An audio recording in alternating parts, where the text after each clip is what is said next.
പത്തനാപുരം ഗാന്ധി ഭവന് പുതുവർഷ സമ്മാനവുമായി Lulu group chairman MA. Yusuf Ali ബഹുനില മന്ദിരം നിർമ്മിച്ചു നൽകും. 20 കോടി രൂപ ചെലവഴിച്ച് നിർമ്മിക്കുന്ന മന്ദിരത്തിൽ 300 പേർക്ക് താമസിക്കാം. 1300ഓളം അഗതികൾക്ക് അഭയകേന്ദ്രമായ പത്തനാപുരം ഗാന്ധി ഭവനിലെ പുരുഷ വയോജനങ്ങൾക്കായാണ് Lulu group chairman MA. Yusuf അലിയുടെ പുതുവത്സര സമ്മാനം. ഗാന്ധി ഭവൻ സ്ഥാപകനും സെക്രട്ടറിയുമായ പുനലൂർ സോമരാജന്റെയും അന്തേവാസികളുടെയും സാന്നിധ്യത്തിൽ തറക്കല്ലിട്ടു. പരമകാരുണികനായ കരുണാവാരിധിയായ ദൈവത്തിന്റെ തിരുനാമത്തിൽ ഞാനിത്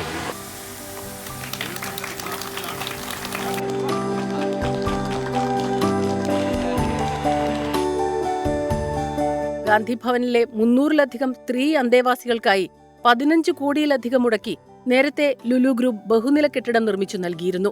ഇതിന് സമീപമാണ് പുതിയ കെട്ടിടം. 3 നിലകളുള്ള കെട്ടിടത്തിൽ അടിയന്തര ചികിത്സാ സംവിധാനങ്ങളും പ്രാർത്ഥനാമുറിയും ലൈബ്രറിയും ഡൈനിംഗ് ഹാൾ, ലിഫ്റ്റുകൾ, ആധുനിക ശുചിമുറി സംവിധാനങ്ങൾ എന്നിവ ഒരുക്കും. 2 വർഷത്തിനുള്ളിൽ നിർമ്മാണം പൂർത്തിയാക്കുമെന്ന് എം.എ. യൂസഫ് അലി പറഞ്ഞു. ചീഫ് എഞ്ചിനീയർ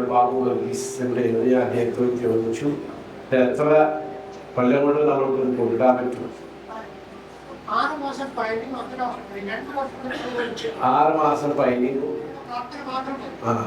1.5 വർഷം 2 കൊല്ലം കൊണ്ട് നമുക്ക് കൊടുക്കാം. ഈ ബിൽഡിംഗ് വളരെ സന്തോഷകരമായി പൂർത്തിയാക്കി ഇവിടെ ബുദ്ധിമുട്ടി ജീവിക്കുന്ന ഇവർ സമാധാനപരമായി ജീവിക്കാനുള്ള സാഹചര്യം ഉണ്ടാകാൻ ദൈവം അവരെ അനുഗ്രഹിക്കട്ടെ. ഗാന്ധി ഭവനിലെ താമസക്കാർക്കൊപ്പം ക്രിസ്മസ് ആഘോഷത്തിൽ പങ്കുചേർന്നാണ് യൂസഫ് അലി മടങ്ങിയത്.